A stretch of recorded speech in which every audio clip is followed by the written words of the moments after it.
Something happened to me on that road, and to this day I can't understand it. I drove for 7 hours straight. 7 hours of cracked asphalt, overly spaced streetlights, and that heavy silence that only exists in the middle of nowhere. Nebraska.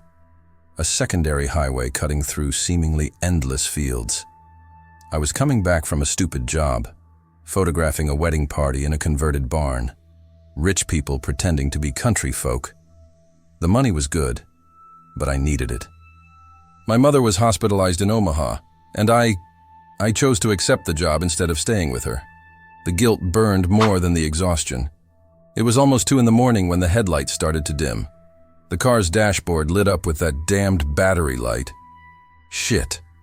I wasn't going to make it to the next town. My cell phone had been out of signal for miles. Just darkness, the yellow line in the middle of the road, and the muffled sound of the engine straining. That's when I saw it. A neon sign flickering in the distance, red and white, flashing erratically, almost agonizingly. Motel. Vacancies. It seemed like a miracle. I left the highway and entered a gravel parking lot. The motel was low, horseshoe-shaped, a poorly renovated 1970s building. Peeling beige paint, windows with closed curtains, a yellowish light flickering in the reception awning. There were only 2 cars in the parking lot, both covered in dust, as if they had been there for days. The wind blew hard when I turned off the engine. Cold, damp, smelled of wet earth and something sour, like clothes left on the clothesline for too long. I went into the reception area. There was a man behind the counter, maybe 60 years old, thin, wearing a slightly yellowed dress shirt, his hair styled with old gel. He smiled when he saw me, but it was an automatic smile, polite, distant. "Good evening," he said, his voice hoarse, as if he hadn't spoken in hours. "Do you need a room?" "Yes, please. Just for one night. My car is having problems." He picked up a key hanging on a wooden frame behind him. A physical key, no magnetic card. The label said 12. Room 12. Hallway to the left. Breakfast at 7. I picked up the key. Heavy. Cold. "Are there more people staying here?" I asked, looking at the cars outside. He hesitated. "Just for a second. A few guests, but everyone's asleep. Best not to make any noise." Something about the way he said it bothered me. It wasn't threatening. It was sad. I just nodded and left. The hallway smelled of mildew and cheap disinfectant. Fluorescent lights flickered occasionally, casting long shadows on the identical doors. All painted dark brown. Faded numbers affixed to the center. Absolute silence. No TV sound, no snoring, no air conditioning running. I arrived at room 12. The door creaked when I opened it. The room was simple. A double bed with a worn floral bedspread, a bedside table, a lamp with a stained shade, a foggy mirror on the wall. It smelled of mothballs. The window had a thick, closed curtain, and when I gently pulled it back to peek outside, I only saw darkness. Not even the light from the parking lot reached there. I locked the door. I put my bag on the chair. I sat on the bed. The springs creaked too loudly, and that's when I realized the silence was too heavy. It wasn't just the absence of sound. It was as if the air was compressed, as if something was holding my breath. I lay down, fully clothed, lights off, eyes closed. But I knew, I already knew, something was wrong in that place. I couldn't sleep. I lay there, staring at the cracked ceiling, listening to my own breathing. The silence was so dense it began to hurt my ears. You know when you're in a place that's too quiet and you start hearing a high-pitched, constant buzzing? That's what it was like, but worse. I turned to my side. I closed my eyes tightly. I thought of my mother, of the oxygen tube, of the nurse who called me 3 times. I didn't answer. "Sorry, Mom. I chose the money." That's when I heard a muffled sound coming from the wall next to me. Room 11. Someone was crying. It wasn't a loud cry. It was restrained, muffled, as if the person was trying not to make a sound but couldn't. Interrupted sobs, trembling breathing, and then a voice. Please. A woman's voice. Hoarse, desperate. Get me out of here. My body froze. The crying continued, more intensely, as if he knew someone could hear him. Someone. Please. I can't take it anymore. I sat up in bed. The springs creaked too loudly. The crying stopped, all at once, as if someone had flipped a switch. Absolute silence. I stood up and pressed my ear against the wall. Nothing. I tapped lightly with my knuckles. Tuck, tuck, tuck. He hit back. Tuck, tuck, tuck. At exactly the same pace, in exactly the same place. My blood ran cold. I grabbed my jacket and went out into the hallway. Lights flickering, doors closed. I walked to room 11 and knocked lightly. Hi? Are you okay? Nothing. I tried the doorknob. Locked. That's when I heard the footsteps. Slow. Dragging. Coming from inside the room. Approaching the door. They stopped. On the other side. Right in front of me. I could feel it. Someone was there. Inches from me. And then, breathing. Slow. Heavy. Damp. I stepped back. I ran to the reception. The man was still there. He didn't seem surprised. Room 11, I said, breathless. Someone's in there. I heard them crying. He looked at me for a long moment. Then he sighed. Room 11 is empty, miss. No one has stayed there today, but I heard it. Someone calling for help. Sometimes the motel is noisy, he said wearily. Old pipes. Wind. You must be exhausted. I climbed back up. Slowly. When I passed room 11, I stopped. The door was ajar. Just a few centimeters. Enough to see the darkness inside. I hadn't left it like that. I ran back to my room. I locked the door. I leaned a chair against it. And I stayed there, waiting for the dawn that never seemed to arrive. When the first glimmer of gray light entered through the crack in the curtain, I was still awake, sitting on the bed, hugging her knees, staring intently at the door. Nothing had happened since I returned. No sound. No crying. Just that thick silence, as if the entire motel were holding its breath. But I knew what I had heard. I got up. I washed my face in the tiny bathroom sink. The water came out brown for the first few seconds, then cleared up. The mirror was foggy, even without steam. I ran my hand over it and saw my reflection. Deep, dark circles under my eyes, disheveled hair, bloodshot eyes. It felt like I had aged 10 years overnight. I opened the door slowly. The hallway was empty. Daylight streamed in through the dirty windows at the end of the hallway, creating an eerie contrast with the lamps that were still on. Everything seemed even more dilapidated in the daylight. I looked at room 11. The door was closed now. I took a deep breath and approached. I placed my hand on the doorknob. Cold. I turned it. Destrancada. My heart raced. I pushed the door open slowly, the creak echoing through the empty hallway. The room was identical to mine. Unmade bed, bedspread thrown aside, lamp on, even though it was daytime, and that smell, mold mixed with something sweet and rotten. But what made me freeze was the bed.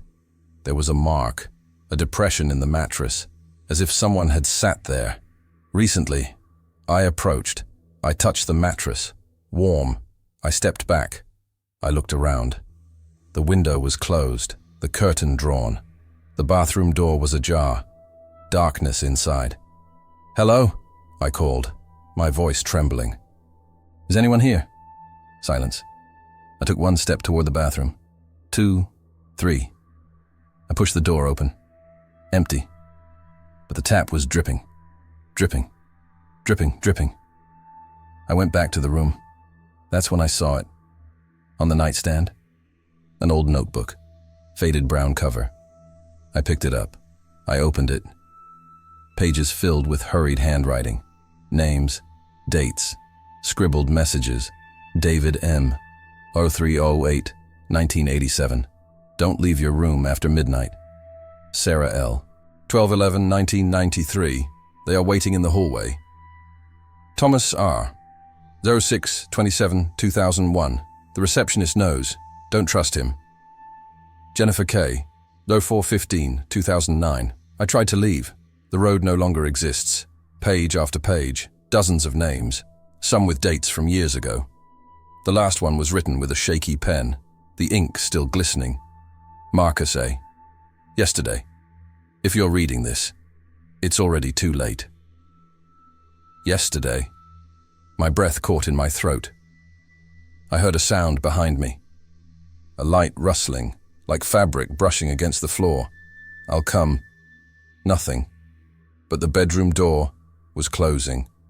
Slowly. By itself. I ran. I held the door before it locked. I went out into the hallway, and that's when I saw it. All the doors, all the bedroom doors were ajar now. Just a few centimeters. Enough to see the darkness inside. And from each one, I could feel it. Gazes. Attendants. Observing. Slow, synchronized breaths, like a muffled chorus. I started walking backwards, slowly, towards the reception. A door creaked. Room 9. It opened a little wider. Another. Room 14. Then another one. They're all opening, slowly, all at the same time. And then I heard the footsteps, coming from inside the rooms. Multiple, dragged. Approaching the doors, I turned around and ran. I arrived at the reception desk breathless. The man was there, exactly in the same position, as if he hadn't moved all night. He looked up when he saw me. There was no surprise, just tiredness. "You went to room 11, he said. It wasn't a question. "What is this place?" My voice came out hoarse. "What's going on here?" He sighed. He took off his glasses. He rubbed his eyes. "I should have moved on last night. Anywhere would have been better." "Answer me." I slammed my palm on the counter. "Who are those people? Why are their names written in that notebook?" He looked at me. For the first time, I saw something human in those eyes. Sadness, regret. "They stayed," he said softly. "All those who stopped here, some decades ago, others, more recently. They stayed." "What are you talking about?" "The motel." He paused for a long time. "It doesn't let anyone leave, not completely." My stomach churned. This doesn't make sense. I'm leaving now. I'm going to get my car and... "Try it," he interrupted, his voice monotone. "Go outside. See for yourself." I ran to the door. I pushed it open. The parking lot was there. My car was there. But the road had disappeared, where there should have been asphalt, a yellow line, a shoulder. There was only darkness, a dense, solid darkness, like a wall of pitch. No horizon, no sky, just black. I took one step forward, then another. The darkness began to pulse, as if it were alive, breathing. I retreated. I ran back inside. "What? What is that?" "The end," he said simply. "Or the beginning. It depends on how you look at it. There has to be another way out. Through the back, through the..." "There isn't one," he interrupted. "They've already tried. Everyone's tried." My legs felt weak. I sat down in an old chair near the wall. "So I'm trapped." "For now," he replied. "Until someone new arrives. Like this." He stood up. He walked to the window. He looked into the darkness outside. The motel needs guests. It always does. When someone new arrives, someone who's been around might leave. That's how it works. It always has. Are you saying that? I swallowed hard. That I replace someone? He didn't answer. He didn't need to. And you? I asked. Do you work here? Are you part of this? A sad smile appeared on his face. I stopped here in 1986. I was running from something. I thought this place was my salvation. He looked at me. 40 years later, I'm still at reception. The ground seemed to collapse beneath my feet. No. There has to be a way. There has to be. That's when I heard an engine, far away, coming from the darkness. The receptionist heard it too. He turned to the window. Someone's coming, he murmured. The darkness began to dissipate, like fog burning in the sun. And then, the road reappeared. Asphalt, yellow line, posts, and headlights. Approaching. A car pulled into the parking lot. My heart raced. I looked at the receptionist. So, can I leave now? He didn't answer. He just grabbed a key from the frame behind him. The reception door opened. A woman entered. She must have been about 40 years old. Dark circles under her eyes, wrinkled clothes. She looked exhausted. "Good evening," she said, her voice tired. "I need a room. My car is having problems." The receptionist handed over the key. Room 12. Corridor to the left. She grabbed it and left. I looked at him. "Can I go?" He stared at me. It took a while. Then he nodded. "Go. Quickly. Before I change my mind." I ran to my room. I grabbed my bag. My keys. When I walked down the hallway, I saw it. The woman was opening the door to room 12. My room. She went inside. The door closed, and from room 11, I heard a muffled cry. Desperate. A man asking for help. I froze it. I looked at the door of room 11, then onto the exit. I should have left, but I couldn't. I stood there, empty hallway, flickering light. The crying coming from room 11 echoed off the walls. I knew what was right, to leave, to run to the car, to get away while I still could. But that sound, that despair, it was the same thing I had heard the first night. I approached the door. Slowly, I placed my hand on the doorknob. "Don't do that." The receptionist's voice came from behind me. I turned around. He was standing at the end of the hallway, looking at me with that tired expression. "If you open that door," he paused, "you won't be able to get out." "Who's in there?" "The previous guest," he said. "The man who stayed before you arrived. Marcus. He's waiting." "What are you waiting for?" "I hope someone will listen to him. I hope someone cares enough to try and help." He stepped forward. That's how the motel keeps people, not with chains, with guilt. My hand trembled on the doorknob. "If I leave, will he be stuck here?" "Yes." "For how long?" "Until the next guest decides to be brave, or foolish, depending on your point of view." I swallowed hard. I looked at the door, then at the exit. The choice was simple. My freedom, or his. And I had already made that choice before, hadn't I? With my mother. I chose the work, the money. I left her alone in that hospital bed while I photographed happy people. Guilt burned in my chest. "How much time do I have?" I asked, my voice trembling. "A few minutes. Maybe less. When the new guest falls asleep, the road will disappear again." I closed my eyes. I took a deep breath, and I turned the doorknob. The door opened. The room was dark, but I could see the silhouette, sitting on the bed. With her back to me, "Marcus," I called softly. The silhouette did not move. "You can leave now. I'm going to stay." Silence. And then, he turned his head, slowly. It had no face, just shadow, just emptiness. My body froze. He stood up. The shadow stretched. It grew. It filled the entire room. And then, it passed by me, like cold wind, like smoke. He left the room. He went down the hallway, and he disappeared. The door closed behind me. Alone. I heard a car engine starting outside, accelerating, driving away. Marcus had left. And me. I stayed. I tried to open the door. It was locked.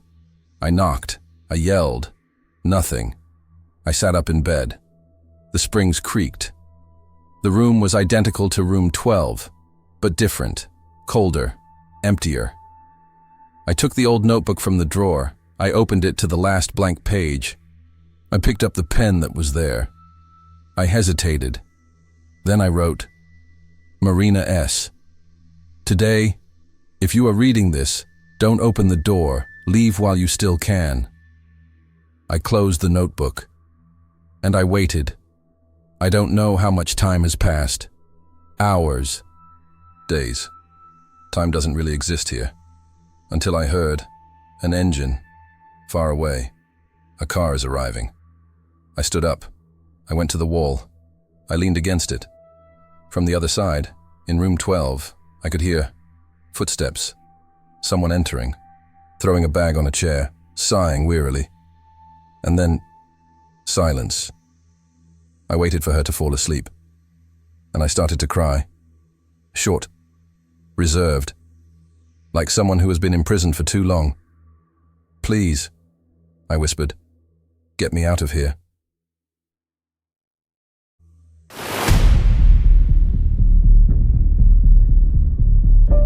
Something happened to me, and to this day I can't understand it. My name doesn't matter. What matters is that I was driving down Route 9 in the middle of nowhere, Tennessee, when the storm began. It wasn't an ordinary rainstorm. It was the kind of downpour that blots out the world around you, that turns the road into a gray blur and makes you feel like you're alone in the universe. I'm a salesman. I spend my whole life driving down deserted roads, stopping in towns nobody knows, sleeping in cheap motels. This was just another trip, another night away from home, another empty road. But that night was different. The rain was beating against the windshield so hard that the wipers couldn't keep up. I could barely see 5 meters ahead. The GPS had lost signal miles ago. The cell phone, no battery, no signal, nothing. Then I saw an old, nearly fallen sign, illuminated by a lightning bolt. Pine Hollow Motel, 2 miles. I didn't think twice. I turned right, following a back road full of potholes. With each passing second, the feeling of moving away from civilization grew stronger. Twisted trees on both sides, branches hitting the roof of the car. The wind howled as if it were alive. And then, there he was, the motel. A low, L-shaped building with a decaying wooden facade and dark windows. There was no light. None.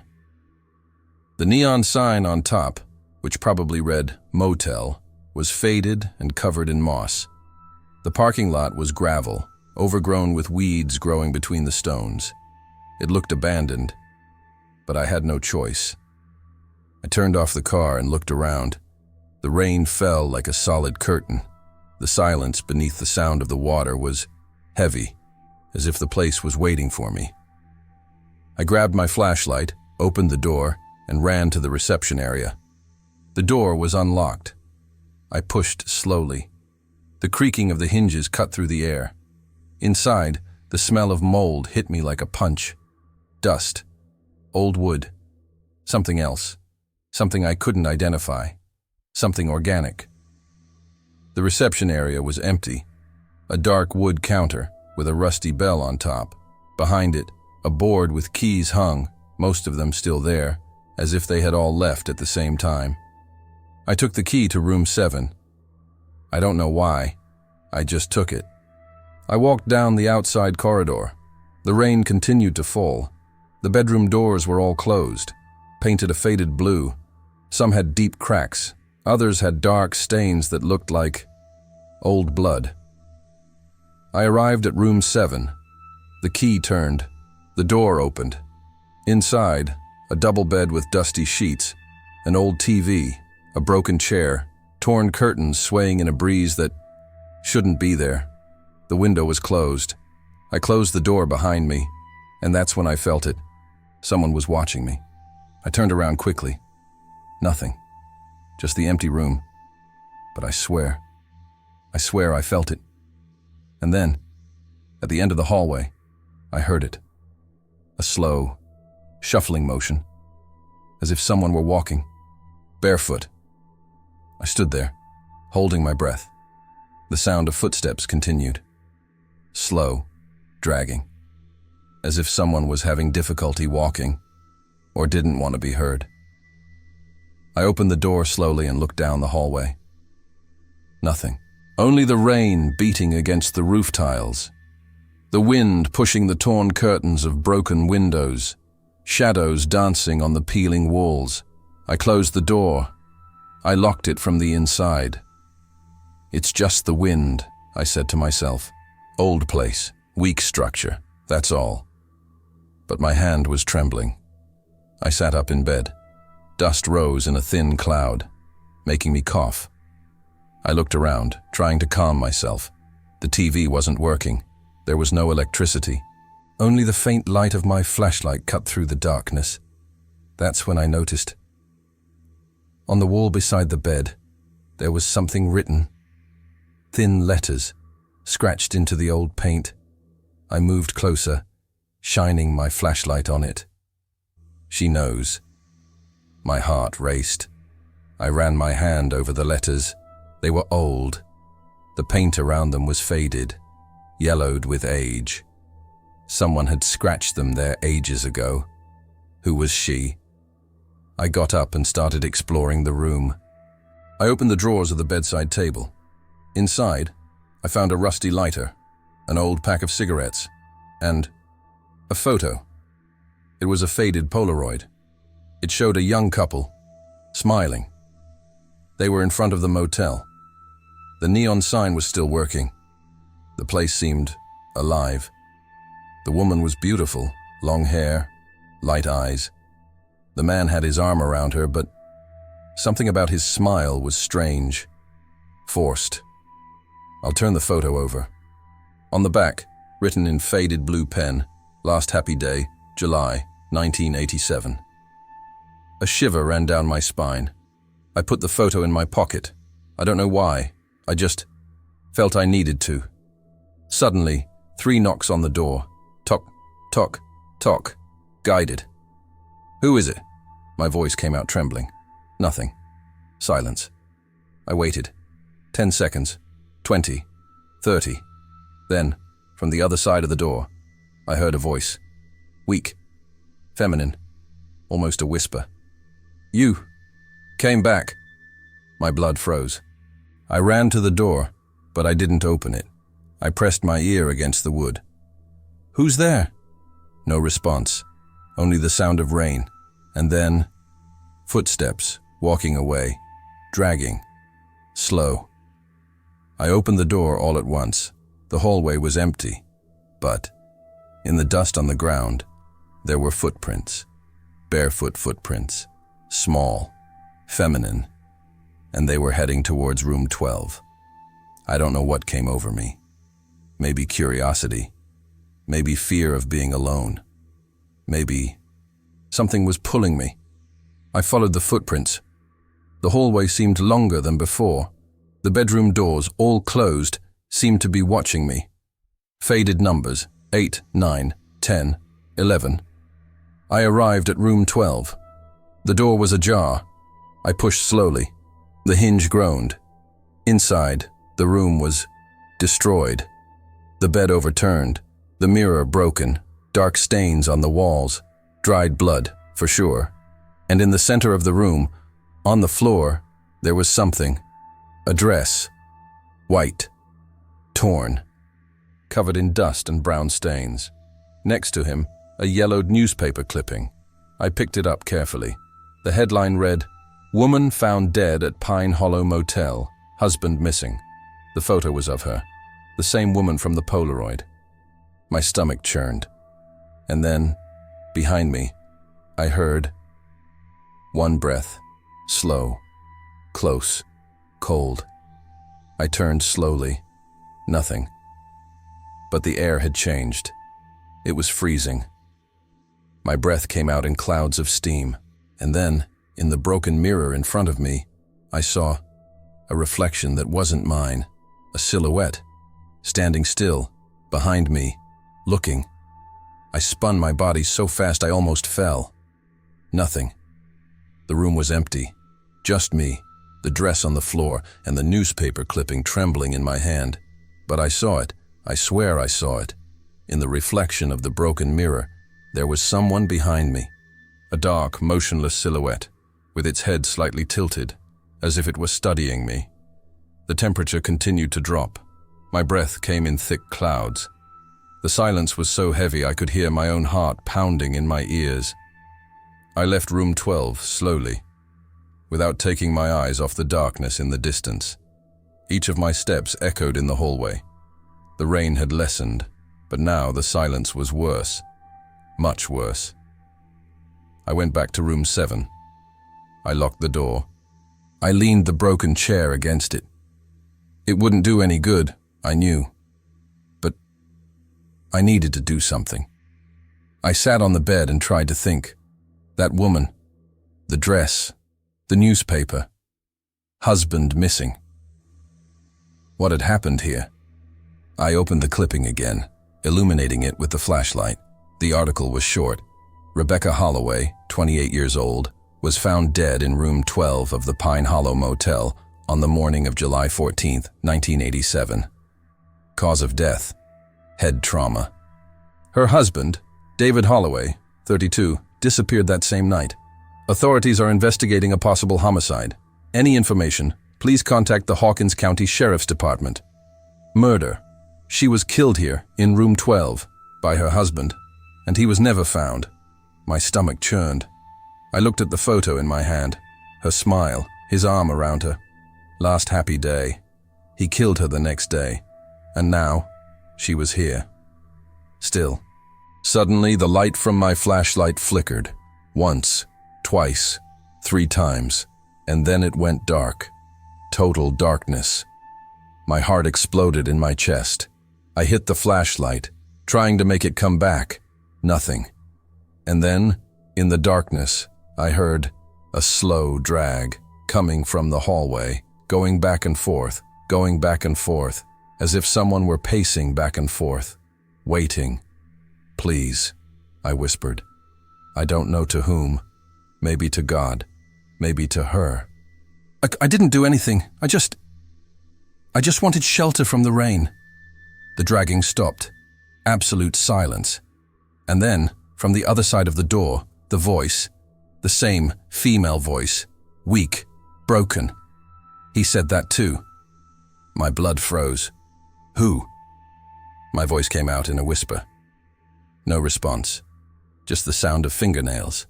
Scratching at the door. Slowly. From top to bottom. As if trying to get in. I got out of bed, trembling. The chair against the door began to move. By itself. Millimeter by millimeter. "I'm not him!" I shouted. "I'm not your husband!" The scratching stopped. And then, the voice, louder, closer, almost inside the room. "But you're just like him." The words hit me like a punch. Was I like him? Memories came flooding back. Things I had done. Lies I had told. The woman I betrayed. The family I abandoned. The broken promises. The selfishness. The cowardice. I wasn't innocent. The door began to shake. The doorknob turned on its own. The chair fell to the floor with a thud, and the door opened.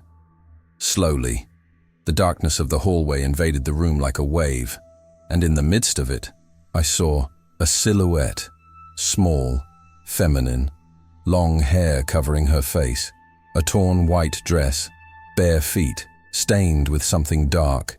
She didn't move. She just stood there, still, staring. I backed up until I hit the wall. "Oh, what do you want?" My voice came out desperately. She tilted her head, slowly, and when she spoke, her voice was cold, empty, that you may feel what I felt. And then, she took a step into the room. I didn't think, I just ran.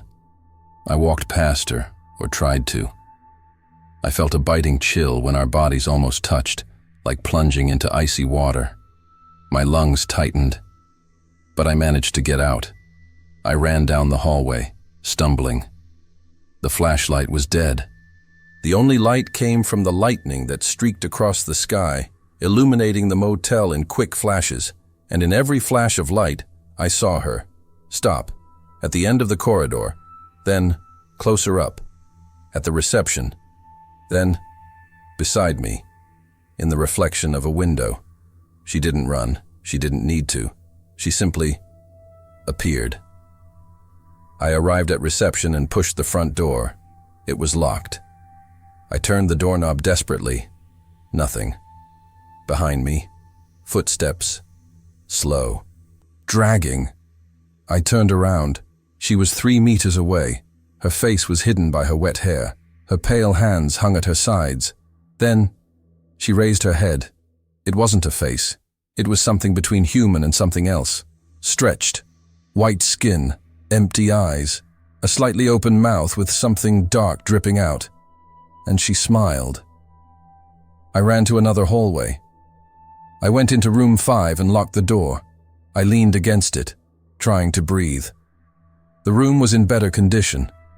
There was a table with an old Bible, and on the wall, a picture of her, Rebecca, smiling. Below, a sign. In memory of Rebecca Holloway, may her soul find peace. This was her room. I picked up the Bible. It was marked. Psalm 23. In the margin, a note. He promised me he would love me forever, but promises are just words. She trusted him, and he destroyed her. And now, she thought I was the same. The door shook. Loud knocks. Boom, boom, boom. I'm not him, I shouted. I know I did wrong things, but I never killed anyone. The banging stopped. His voice came from the other side, low, trembling. But you destroyed someone, and didn't you? My heart stopped. She was right. My ex-wife, Sarah. I cheated on her. I lied for months. I destroyed our family. When she found out, I saw something die in her eyes. I destroyed it, not with my own hands, but with my choices. You're just like him, the voice continued. Men like you always think they can get away with it, that they can forget. The door cracked. The wood gave way. But I haven't forgotten, she said. And you won't forget either. The door exploded. She went in. This time faster. More real. I jumped out the window. The glass shattered on my shoulder. Sharp pain, warm blood. I fell onto the wet gravel. The rain was falling heavily. It was freezing. I got up, staggering. I looked back. She was at the window, watching me. Then, it disappeared. I ran to the car. I opened the door. I started the engine. It sputtered. Come on, go, I shouted. The engine started. I stepped on the gas. The car sped off. I looked in the rearview mirror.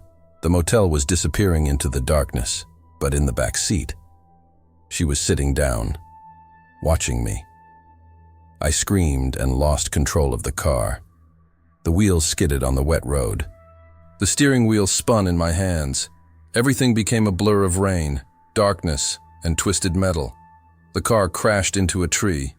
The impact threw me against the airbag. Explosive pain in my chest. I tasted blood in my mouth. Everything was spinning. When I opened my eyes, everything was silent. The rain had stopped. The engine was smoking. The windshield was cracked. But I could see through it, and what I saw made me forget the pain. I was back, in front of the Pine Hollow Motel. Impossible. I had been driving for at least 5 minutes. I had gotten out of there. I looked at the back seat in the rearview mirror. Empty. My heart was pounding so hard it hurt. I pushed the door open and staggered out. My shoulder throbbed. Blood trickled down my torn shirt. The motel was different now. The lights were on. All of them. The neon sign glowed a vibrant red. Pine Hollow Motel. Vacancies, 1. Cars were parked. A blue pickup truck, a grey sedan, a white van. Were there people? I walked to the reception area. The door was open. I went in slowly. A man was behind the counter, maybe 50 years old, plaid shirt, thick mustache. He smiled when he saw me. "Good evening. Do you need a room?" I stood there, confused. I was already here. The place was abandoned. There was someone. He frowned. Abandoned. "Boy, this motel has been operating for 40 years. Are you all right? You look a bit pale." I looked around. Everything was clean, new. The smell of fresh coffee was coming from somewhere. "What day is it today?" I asked. "July 14th. My blood froze. "What year?" He laughed, but it was a nervous laugh. 1987, of course. "Did you hit your head or something?" "The day she died." "I need to leave," I whispered. But when I turned around, she was there. Rebecca. Alive. In a clean, whole white dress, her hair shining, her clear eyes staring at me. "You can't go," she said calmly. "Not yet." The man behind the counter had disappeared. The cars outside, too. The lights began to flicker. "You need to understand," she continued. "I trusted him. I loved him, and he destroyed me, here, in this place." The lights went out. Only hers remained, a faint, spectral glow. And since then, I've been waiting. For men like him. For men like you. "It is not me." "You are," she interrupted. "You know you are. Every lie you told, every promise you broke, every heart you broke." Tears streamed down my face. "I'm so sorry," I whispered. "I'm so sorry for what he did to you. I'm so sorry for everything I did." She tilted her head, and for the first time, she seemed human. "Regret doesn't bring anyone back," she said. "But it's a start." The light around her began to dim. "Are you going to let me go?" I asked. She didn't answer. She just looked at me, and slowly, she began to disappear. "Remember," his voice echoed. "Remember what you did, and never destroy anyone again." And then, she was gone. I blinked. I was on the road. My car was crumpled beside me. The light of dawn was beginning to break on the horizon. The motel had disappeared. Just trees, bushes, nothing. I picked up my cell phone. Miraculously, it was working again.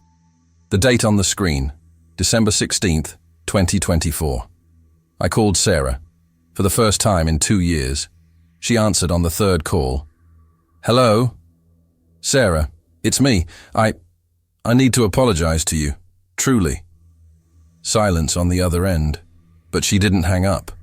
And for the first time in a long time, I felt that maybe there was a chance to fix something.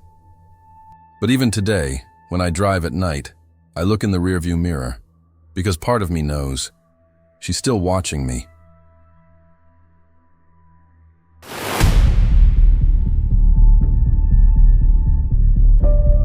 Something happened to me, and to this day, I don't know if it was real or if my mind finally gave up on me. My name is Sophia. I've worked as a social worker in child emergencies for almost 10 years.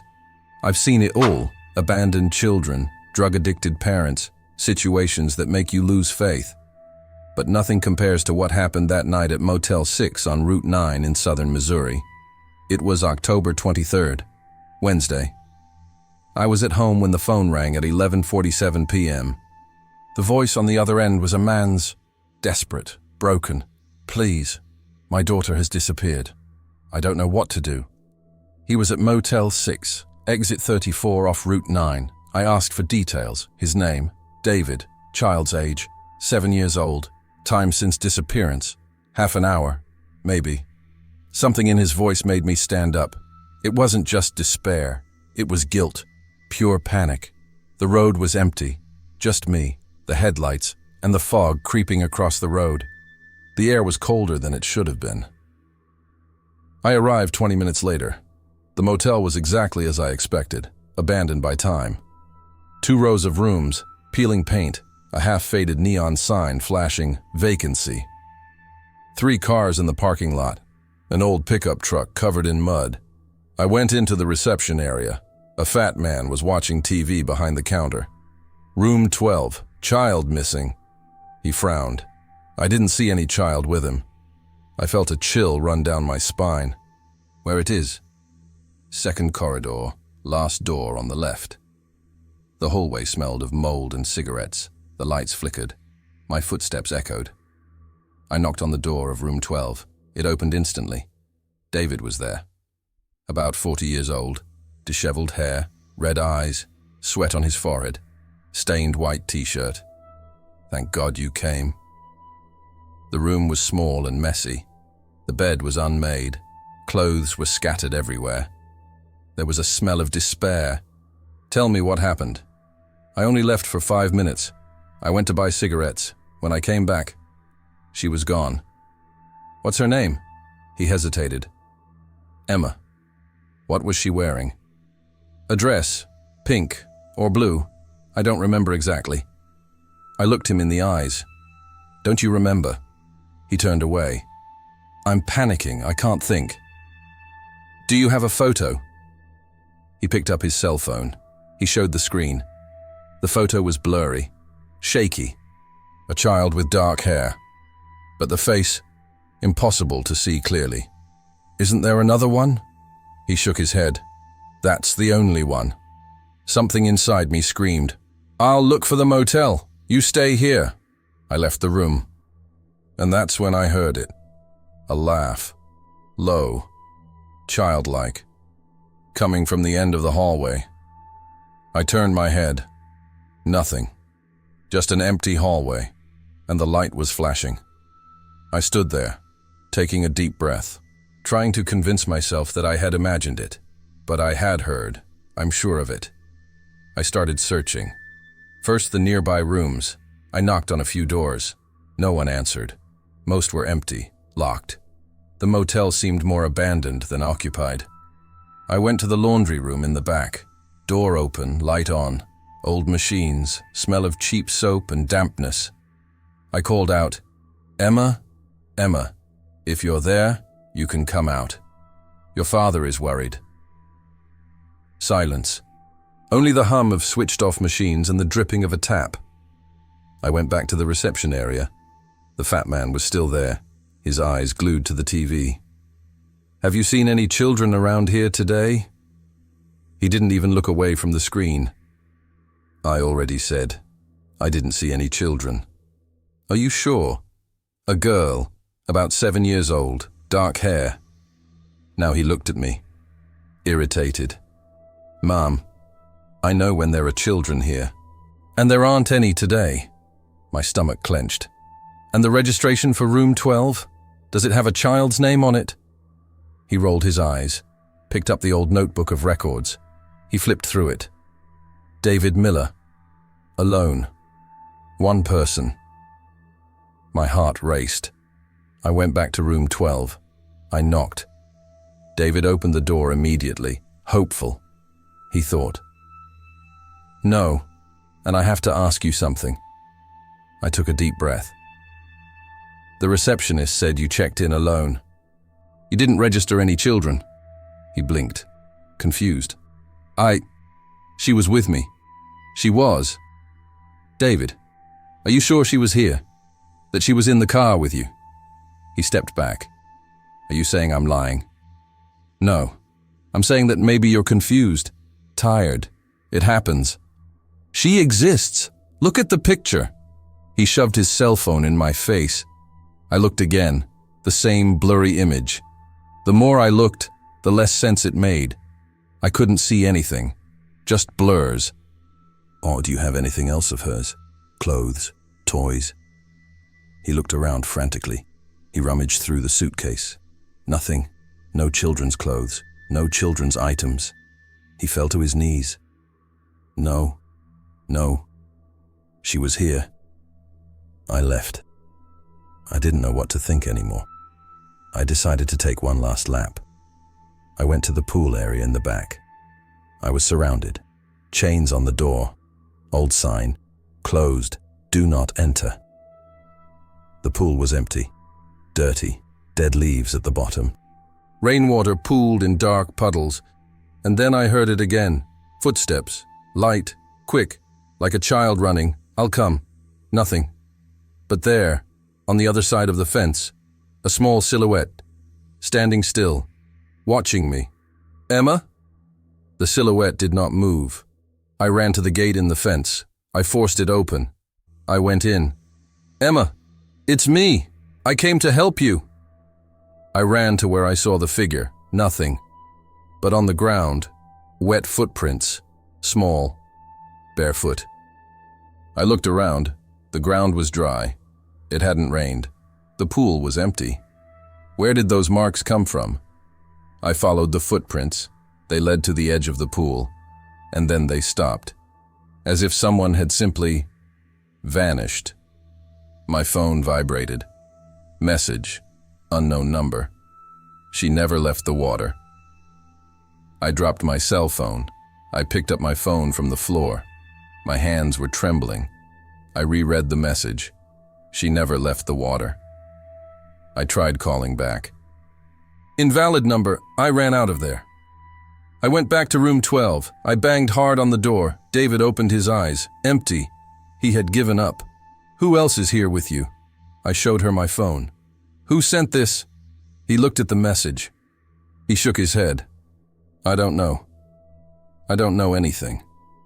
David, listen. Are you absolutely sure your daughter was here today? He opened his mouth. He closed it. He opened it again.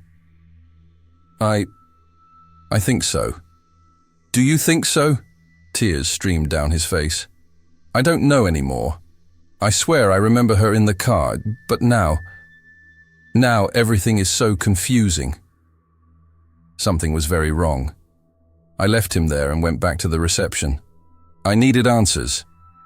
The fat man sighed when he saw me. Look, I don't want any trouble. Tell me the truth. What happened here? He stared at me. A long silence. Then he turned off the TV. Sit down. I sat down. He lit a cigarette. He took a deep drag. It's been 9 years. October 2015. A couple stayed here.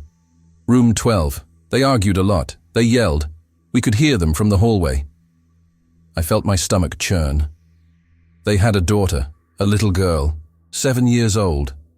Dark hair, quiet. She was always alone while her parents argued. He swallowed again. One night, the girl disappeared. Her parents didn't notice right away. Only the next morning, they called the police. They searched everywhere. He pointed behind him, towards the pool. They found her there, drowned. Nobody knows how she got in. The pool was locked. My heart raced. Since then, guests see things. They hear footsteps, laughter. Some say they saw a girl, always near the pool, or in room 12. He looked deep into my eyes. Most people think they're dreaming. Others go crazy. I stood up, short of breath. This is impossible. Really? Then why are you here looking for a child that no one saw come in? I didn't answer, because he was right. I left. I needed to go. I needed to get out of that place. I went to my car. I looked for the key in my bag. It wasn't.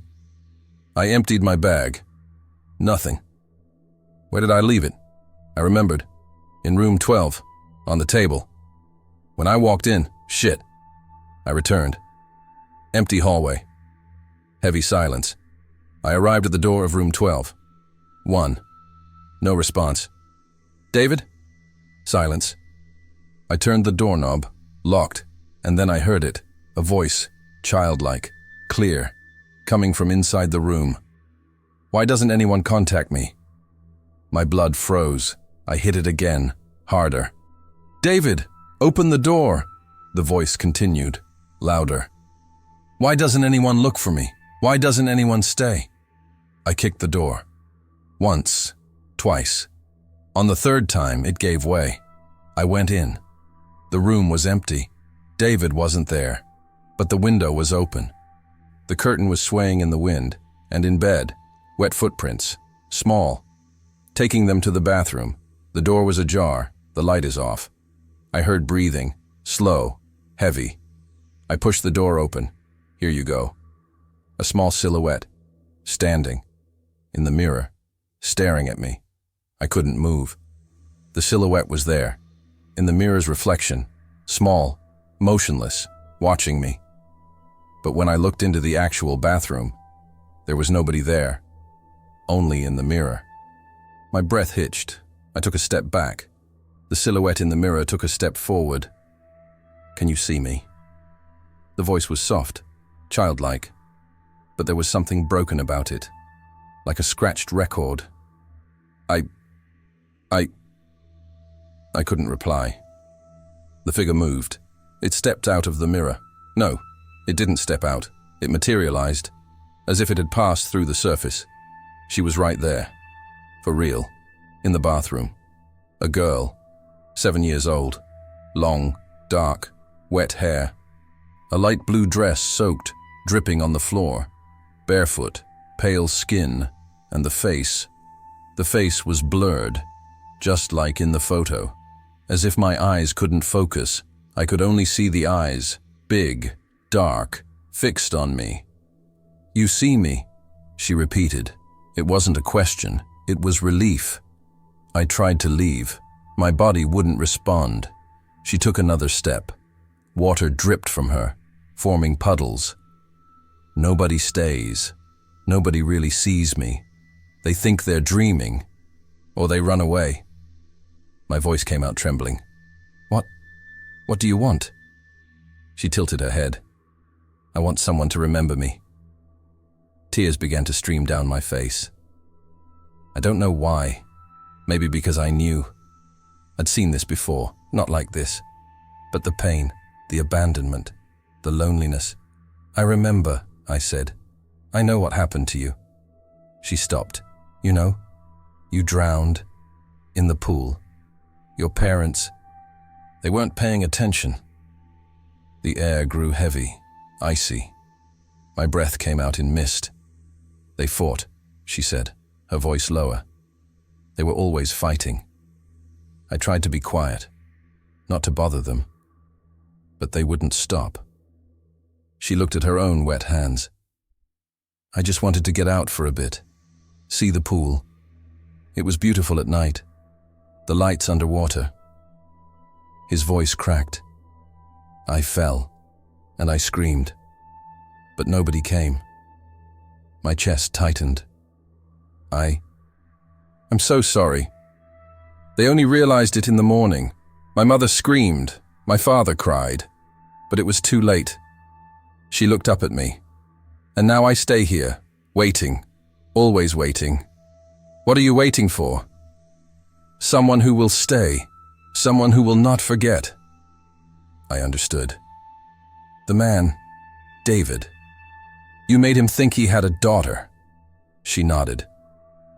I show them what they've lost, or what they're afraid of losing. Some stay, some go crazy, but nobody really remembers me. I took a step forward. My legs finally obeyed. What is your name? She hesitated, as if she had forgotten. Ana Clara. Ana Clara, I repeated. I will remember you. She stared at me. Her eyes were large and dark, filled with something that was no longer fear. It was hope, promise. I swallowed hard. I promise. For a moment, nothing happened. Then she smiled, a sad smile, human, real, and it disappeared. The water on the ground evaporated. The cold went away. The lights returned to normal. I was alone. The bedroom door opened by itself. I looked at the table. My key was there. I grabbed it. I left. I didn't look back. I got in the car. I started the engine. I drove. I didn't stop until I was far away. Very far away. I drove in silence for hours. I didn't turn on the radio. I didn't stop. I just wanted distance. When I got home, it was already morning. The sun was rising. Everything seemed normal, ordinary, as if the previous night had been a nightmare. But I knew it wasn't. I went inside. I took a shower. The hot water didn't take away the cold I still felt inside. I sat on the bed. I picked up my phone. I hesitated. Then I searched. Motel 6, Route 9. Missouri child drowned 2015.